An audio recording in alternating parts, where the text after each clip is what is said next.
जिले की हर खबर सबसे पहले आप तक पहुंचाने का वादा,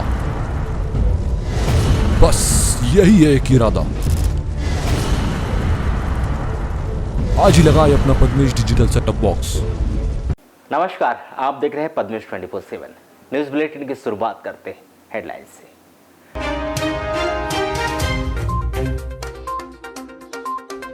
मानसिक रूप से विक्षिप्त पुत्र ने माता पिता पर प्राणघातक हमला कर उतारा मौत के घाट। हत्या थाना क्षेत्र के ग्राम गुनई का मामला। पुलिस ने हत्यारे पुत्र को किया गिरफ्तार।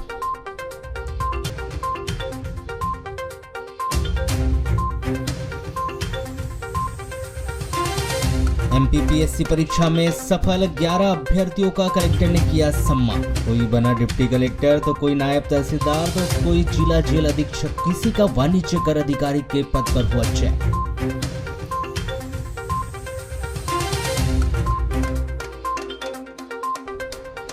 लालबरा दक्षिण सामान्य मंडल के टेकाड़ी बीट के जंगल में वन्य प्राणी भालू का मिला मृत अवस्था में शव। वन विभाग के द्वारा शव का अंतिम संस्कार कर की जा रही जांच।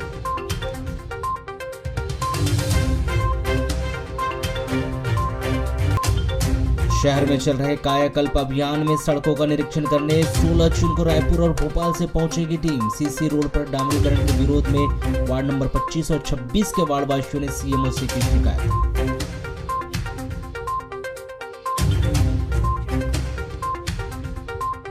एक व्यक्ति की हत्या करने के आरोप में पति पत्नी को आजीवन कारावास व 30,000 रुपए के अर्थदंड की सुनाई गई सजा। अपर सत्र न्यायाधीश भूभास्कर यादव की अदालत का फैसला।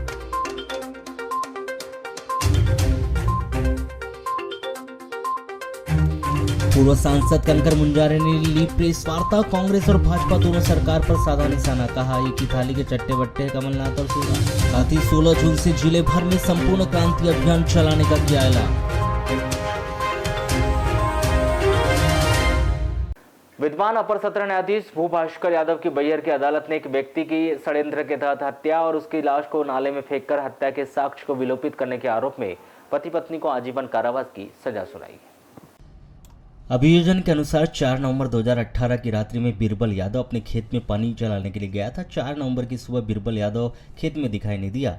बीरबल यादव की पत्नी गीताबाई और उसके बेटे चंद्रभूषण यादव ने खेत में तलाश किया, किंतु बीरबल यादव खेत में नहीं था। आसपास तलाश करने पर बंजर नदी में बीरबल यादव का शव पड़ा हुआ था, जिसके चेहरे, पीठ और सर पर घाव थे। किसी अज्ञात व्यक्ति ने बीरबल यादव की हत्या कर दी थी, जिसकी सूचना मिलने पर बिरसा पुलिस मौके पर पहुंची थी और शव का पंचनामा कार्य पश्चात पोस्टमार्टम करवाया गया था और अज्ञात आरोपी के विरुद्ध अपराध दर्ज किया गया था। अनुसंधान के दौरान पाया गया था कि मृतक बीरबल यादव और दर्शन मरावी का खेत पास में लगा हुआ था। दर्शन मरावी के खेत में बने कमरे में खून के छींटे पड़े थे। वहीं पर खून से सनी धोती भी पाई गई।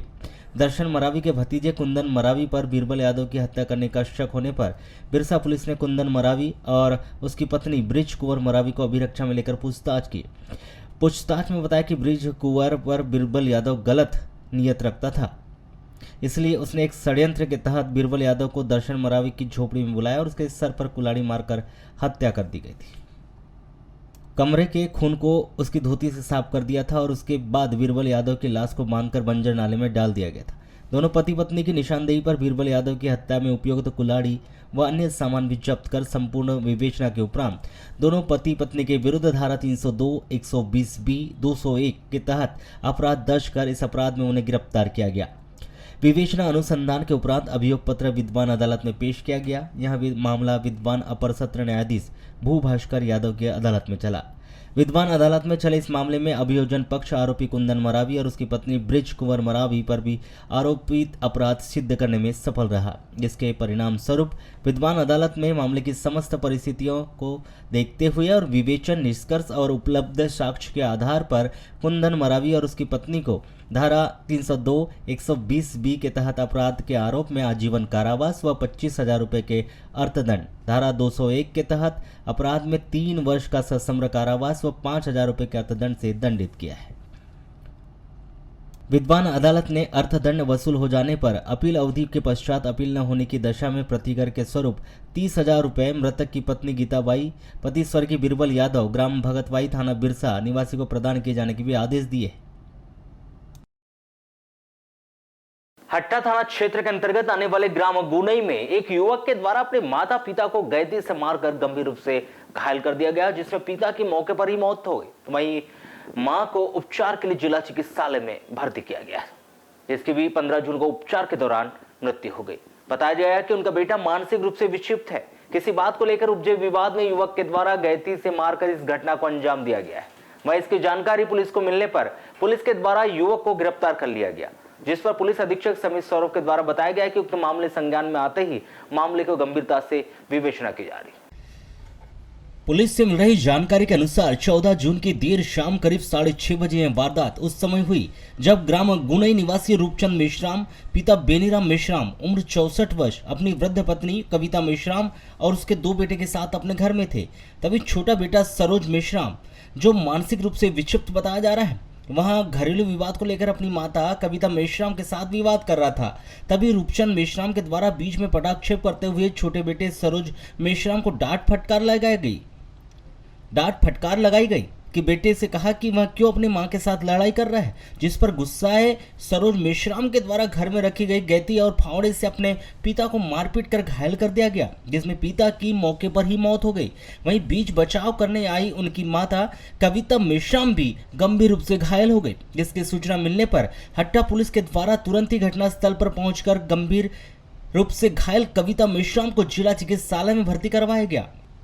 वह मृत रूपचंद मेश्राम के शव को पोस्टमार्टम के लिए अस्पताल पहुंचाया गया। वहीं आरोपी युवक सरोज मेश्राम को पुलिस के द्वारा अपनी गिरफ्त में लेकर मामले की विवेचना की जा रही थी कि गंभीर रूप से घायल कविता मेश्राम, जिसका इलाज जिला चिकित्सालय बालाघाट में चल रहा था, उसकी स्थिति अधिक खराब होने की वजह से उपचार के दौरान 15 जून को उनकी मौत हो गई, जिसे हॉस्पिटल पुलिस चौकी के द्वारा पीएम करवाकर शव परिजनों को सौंप दिया है। हट्टा थाना अंतर्गत जो सिंगोड़ी पंचायत है उसमें गुनई गांव के तहत एक तथाकथित मानसिक रूप से विक्षिप्त युवक द्वारा अपने माता और पिता दोनों के ऊपर जानलेवा हमला किया गया। पिता के मौके पर ही मौत हो गई, जबकि माता जी का देहांत आज जिला अस्पताल बालाघाट में सुबह में उपचार के दौरान हुआ है। आरोपी को कल शाम में ही राउंड अप कर लिया गया था और इसमें जो भी साक्ष्य सामने आए हैं उसके आधार पर विवेचना जारी है। सर, इसमें मौके से कुछ घरेलू हथियार बरामद हुए, काफ़ी संशय की स्थिति बनी थी, कौन सा औजार में इस्तेमाल किया गया? इनिशियली जो इन्वेस्टिगेशन में पता चला है कि उसके पास जो गैती या फावड़ा था उससे उसने अपने परिजनों पे वार किया है। बाकी जब उससे हम लोग और विस्तार से बात करेंगे तो चीज़ें और क्लियर हो पाएंगी। गुरुवार को नगर के मुल्ला स्टेडियम में मध्य प्रदेश राज्य कराटे खेल एकेडमी भोपाल के लिए कराटे चयन टेस्ट का आयोजन किया गया, जिसमें बालाघाट जिले के विकासखंड लालबर्रा, बैहर, कटंगी, लांजी, किरणापुर, जिला सिवनी व विभागीय कराटे प्रशिक्षण केंद्र बालाघाट के खिलाड़ियों ने चयन प्रक्रिया में हिस्सा लिया। चयन प्रक्रिया में विभिन्न खेल स्किल टेस्ट, पंच, किक एवं कुमिते, काता आदि का टेस्ट के माध्यम से खिलाड़ियों का चयन किया गया, जिसका परिणाम जल्द ही जारी किए जाने की भी बात कही।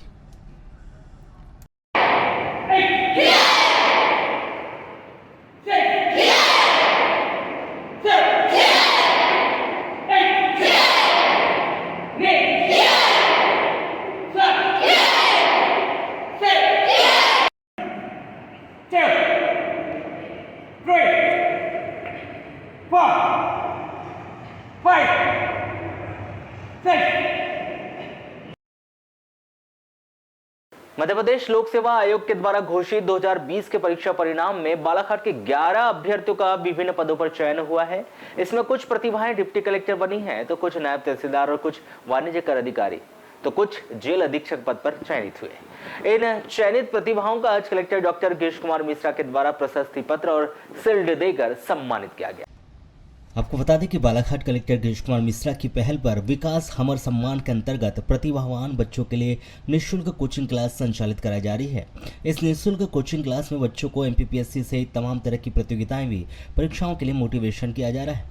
नोट्स उपलब्ध कराए जा रहे हैं, साथ ही किताबें भी पढ़ने के लिए उपलब्ध कराई जा रही है। विकास हमर सम्मान निःशुल्क कोचिंग क्लास में जिले के सैकड़ों की संख्या में छात्र छात्राएं अध्ययनरत है। इन्हीं छात्र छात्राओं के बीच इन सभी MPPSC 2020 में चयनित सभी 11 परीक्षार्थियों को भी बुलाया गया था और उन्हें कलेक्टर के द्वारा सम्मानित कर उनके उज्ज्वल भविष्य की कामना की गई। इस दौरान सभी चयनित अभ्यर्थियों ने अपने अपने अनुभव भी बच्चों से साझा किए। इस संबंध में कलेक्टर डॉक्टर गिरीश कुमार मिश्रा ने बताया कि बालाघाट जैसे जिले से 11 बच्चों का चयन होना गौरव की बात है, जिनका आज यह सम्मान समारोह आयोजित किया गया है।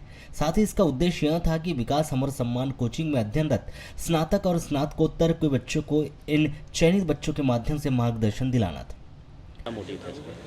देखिए, हम लोग जिला प्रशासन लगातार ग्रेजुएशन पोस्ट ग्रेजुएशन के जो बच्चे हैं या जो बच्चे ग्रेजुएशन कर चुके हैं उनको मोटिवेट करने के लिए, प्रशासनिक सेवाओं में लाने के लिए लगातार प्रयासरत हैं। विकास हमार सम्मान कोचिंग हम लोगों ने स्टार्ट की।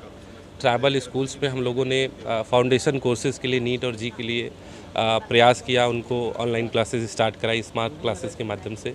उसी कड़ी में आज बालाघाट ज़िले से जो भी MPPSC परीक्षा में उत्तीर्ण प्रशिक्षणार्थी थे, अभ्यर्थी थे, उनको आज बुलाया गया था। बेसिक उद्देश्य ये था कि बच्चे उनसे सवाल पूछ सकें, उनसे इंटरेक्ट कर सकें और अपना जो लाइफ का विज़न है, एक गोल सेट कर सकें।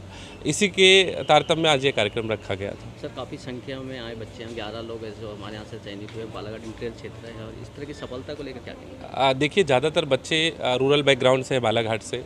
चूँकि 11 बच्चे सफल होना, UPSC में एक सिलेक्शन होना अपने आप में ज़िले के लिए गौरव की बात है और निश्चित तौर पे ये जो सिलसिला है ये आगे बढ़े। इसी के क्रम में हम लोगों का ये प्रयास जिला प्रशासन का है कि बच्चे ज़्यादा से ज़्यादा मोटिवेट हों। भारतीय रिजर्व बैंक के द्वारा वित्तीय साक्षरता को बढ़ावा देने के लिए कई कार्यक्रम आयोजित करवाए जाते हैं और इसी कड़ी में इस वर्ष शासकीय स्कूलों के कक्षा 8वीं से कक्षा 10वीं के विद्यार्थियों के लिए अखिल भारतीय वित्तीय साक्षरता प्रश्नोत्तरी का आयोजन गुरुवार को किया गया। जिले के समस्त विकास खंडों में आयोजित यह परीक्षा नगर के उत्कृष्ट स्कूल में आयोजित की गई। जिले के समस्त विकास खंडों में आयोजित यह परीक्षा नगर के उत्कर्ष स्कूल में आयोजित की गई, जिसमें शामिल हुए विद्यार्थियों ने प्रश्नोत्तरी प्रश्न पत्र को हल किया। बताया जा रहा है कि जो बच्चे इस जिला स्तरीय परीक्षा में पास होंगे उन्हें राज्य स्तरीय परीक्षा में शामिल होने का मौका दिया जाएगा। शासकीय स्कूलों के 8वीं से 10वीं क्लास के बच्चों के लिए वित्तीय साक्षरता प्रश्नोत्तरी का आयोजन करवा रहे हैं ब्लॉक स्तर पे। हर ब्लॉक में ये कार्यक्रम हो रहा है जी और हर ब्लॉक से एक टीम चुनकर ऊपर जिला स्तर की प्रतियोगिता में शामिल होगी, जो कि बालाघाट जिले में इसी स्कूल में 3 जुलाई 2023 को आयोजित की जिला स्तरीय होगी और हर जिले से एक टीम निकलकर स्टेट लेवल के लिए कम्पीट करेगी। कक्षा 10वीं और कक्षा 12वीं की परीक्षा 15 जून से शुरू हो गई है। कक्षा 10वीं की परीक्षा 24 जून तक चलेगी, तो वहीं कक्षा 12वीं की परीक्षा 15 जून से 29 जून तक चलेगी।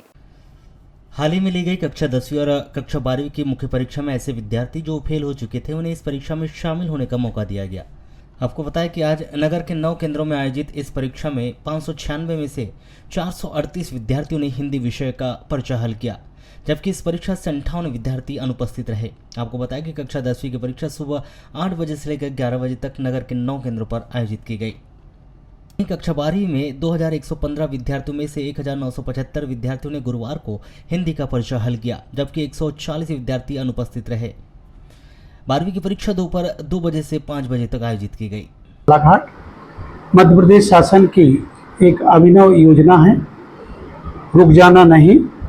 जो बच्चे 10वीं और 12वीं की मुख्य परीक्षा में अनुत्तीर्ण हुए हैं उन बच्चों को द्वितीय अवसर प्रदान किया गया और मध्य प्रदेश राज्य ओपन स्कूल के माध्यम से रुक जाना नहीं एवं मध्य प्रदेश ओपन स्कूल की परीक्षा परंपरागत प्रारंभ की गई है 15 जून से, जो लगातार 3 जुलाई तक चलेंगी।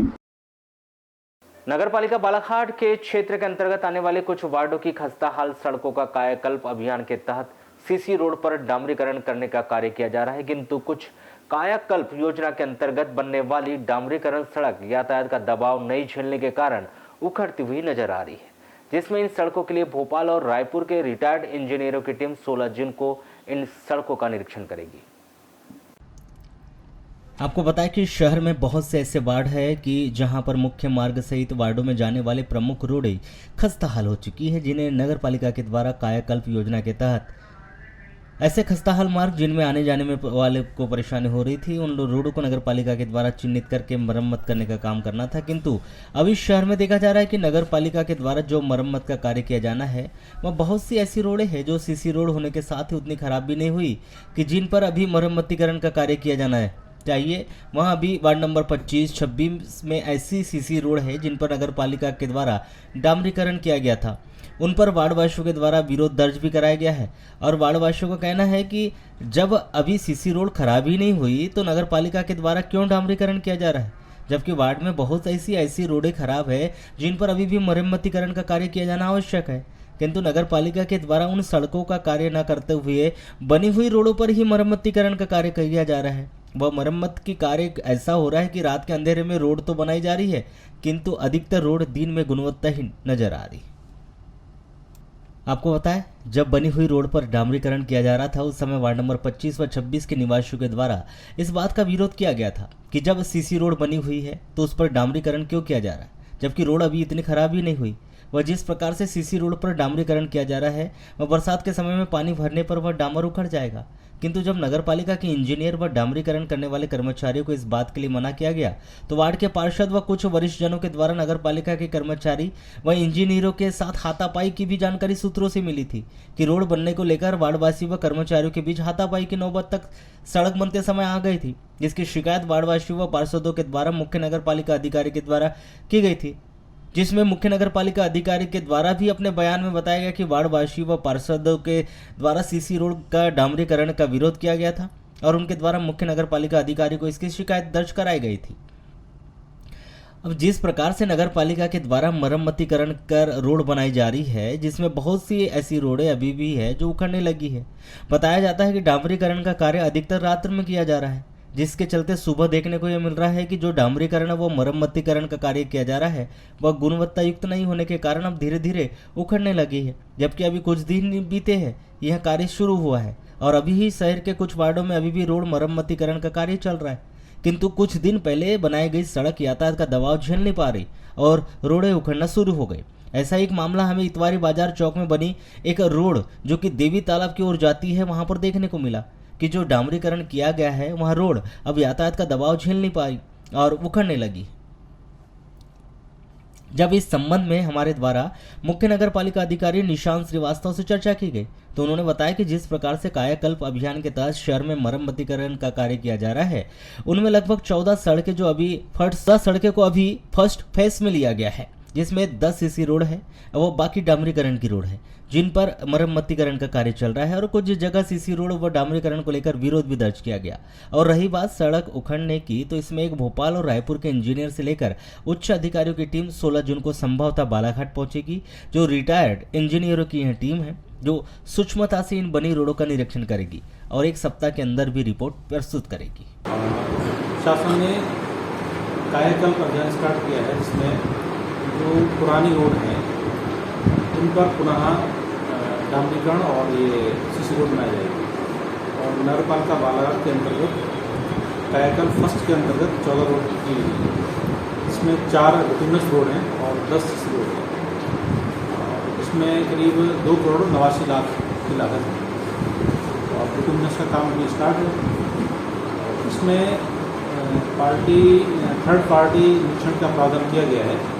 इसमें सेवानिवृत्त कार्बन यंत्री एवं अधीक्षण यंत्रियों को रखा गया है और जैसे कि जानकारी मुझे मिली है कि बालाघाट के लिए रायपुर से 2 इंजीनियर और 1 भोपाल से सेवानिवृत्त इंजीनियर आ रहे हैं और इसमें कायाकल्प में लैब टेस्ट, कोर टेस्ट सबका बड़ा अच्छा प्रावधान रखा गया है।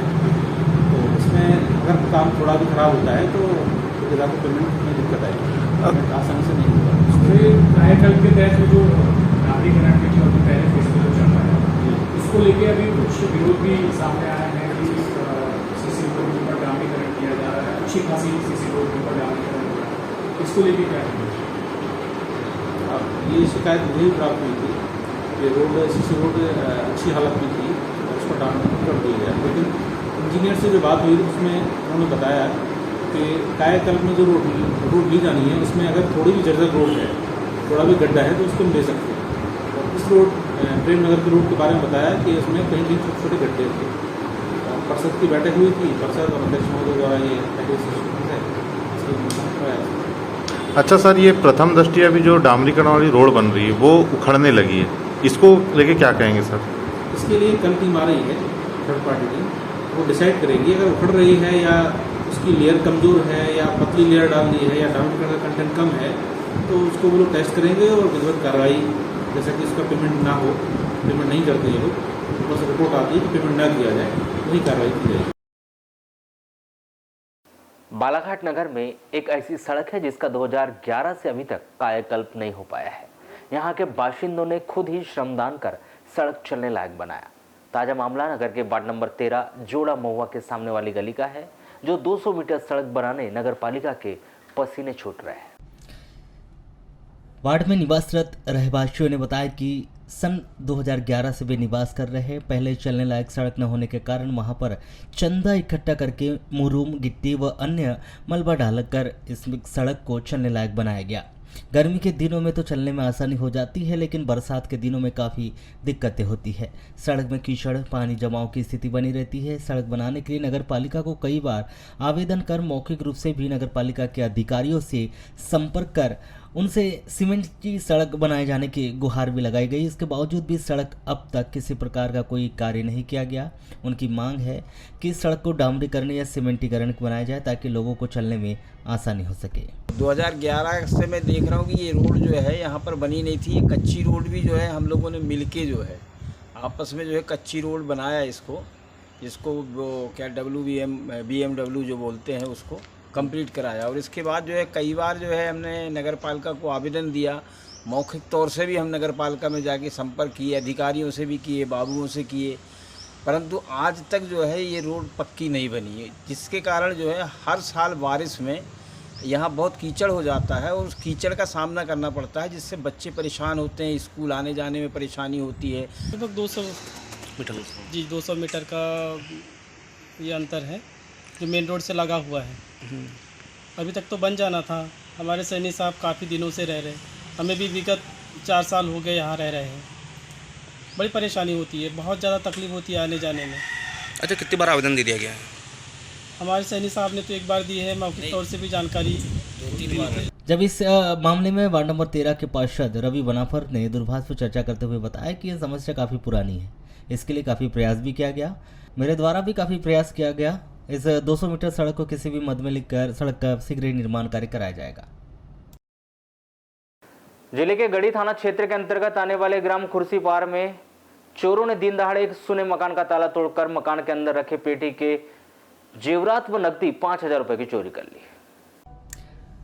13 जून को 3:30 बजे करीब सुक्कल पंद्रे अपने घर में ताला लगाकर पत्नी के साथ गढ़ी बाजार गए थे। शाम 6 बजे सुक्कल पंद्रे अपने पत्नी के साथ बाजार से घर आए तो घर का दरवाजे का ताला टूटा हुआ था, अंदर सामान बिखरा हुआ था और पेटी के सामान भी बाहर निकला हुआ था। पेटी के अंदर रखे चोरों ने जेवरात सहित नकदी कुल मिलाकर 29,000 रुपये बताए गए, जिसकी गढ़ी पुलिस ने सुक्कल पिता मंगल सिंह पंद्रे 55 वर्ष के द्वारा की गई रिपोर्ट पर अज्ञात आरोपियों के विरुद्ध अपराध दर्ज कर विवेचना शुरू की है।